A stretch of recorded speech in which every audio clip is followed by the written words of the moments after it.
പൊന്നൂന് സ്കൂളിൽ വിട്ടിട്ടുണ്ടായിരുന്നില്ല കേട്ടോ. ഞങ്ങൾ നേരെ ഹോസ്പിറ്റലിലേക്ക് പോവാണ്. ക്ലാസ് ടീച്ചർ പറഞ്ഞിട്ടുണ്ടായിരുന്നു പൊന്നൂന് നിന്ന് കണ്ണ ഡോക്ടറെ കാണിക്കാനായിട്ട്. അങ്ങനെ കാണിച്ചു കഴിഞ്ഞപ്പോൾ ഡോക്ടർ പറഞ്ഞു സ്ഥിരമായിട്ട് കണ്ണട വെക്കേണ്ടി വരുന്നു കേട്ടോ. അപ്പം ഞങ്ങൾ നേരെ ഗൂളിക്കടവുള്ള ഒരു കണ്ണട കിട്ടുന്ന കടയിൽ പോയിട്ട് ഫ്രെയിമൊക്കെ സെലക്ട് ചെയ്ത് കൊടുത്തു. അവൾക്ക് വേണ്ട ഗ്ലാസ് പിറ്റേ ദിവസമേ കിട്ടുള്ളായിരുന്നു. അപ്പോൾ ഞങ്ങൾ ഫ്രെയിമൊക്കെ സെലക്ട് ചെയ്ത ശേഷം നേരെ പോയിട്ടോ. അപ്പോൾ നല്ല വിശപ്പുണ്ടായിരുന്നു പൊന്നൂനും ഏട്ടനും എനിക്കും എല്ലാവർക്കും നല്ല വിശപ്പുണ്ടായിരുന്നു കേട്ടോ. അപ്പോൾ ഞങ്ങൾ നേരെ മേലകളിലുള്ള ഒരു കടയിലേക്ക് കയറി. പുതിയതായിട്ട് തുടങ്ങിയതായിരുന്നു കേട്ടോ, 2-3 ആഴ്ചയായിട്ടുണ്ടായിരുന്നുള്ളൂ അത് സ്റ്റാർട്ട് ചെയ്തിട്ട്. അപ്പം അങ്ങനെ നല്ല വിശപ്പിൻ്റെ ഉള്ളിൽ പോയപ്പോൾ നല്ല വഴനയിലിൽ പൊതിഞ്ഞ നല്ല ചക്കയുടെ ഉണ്ടായിരുന്നു കേട്ടോ. നമ്മളെ വീട്ടിലുണ്ടാക്കുന്ന പോലത്തെ അടിപൊളി ചക്കയുടെ കടയിലൊന്നും ഇങ്ങനെ കിട്ടാറേ ഇല്ല കേട്ടോ. പിന്നെ ഈ ഭാഗത്തൊന്നും കപ്പ ബിരിയാണി കിട്ടില്ല. ഇവിടെ ആദ്യമായിട്ടാണ് കപ്പ ബിരിയാണി വന്നിരിക്കുന്നത് കേട്ടോ, നമ്മുടെ മേലകളിലാണ്.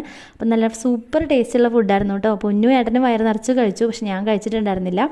കുറച്ച് പൊന്നുവിൻ്റെ നിന്ന് കുറച്ച് ടേസ്റ്റ് ചെയ്യുക മാത്രമേ ചെയ്തുള്ളൂ കേട്ടോ. ഓഫീസിൽ ചെന്നപ്പോൾ എനിക്ക് നല്ല ബിരിയാണി കിട്ടി. അങ്ങനെ വയറൊക്കെ നിറഞ്ഞു.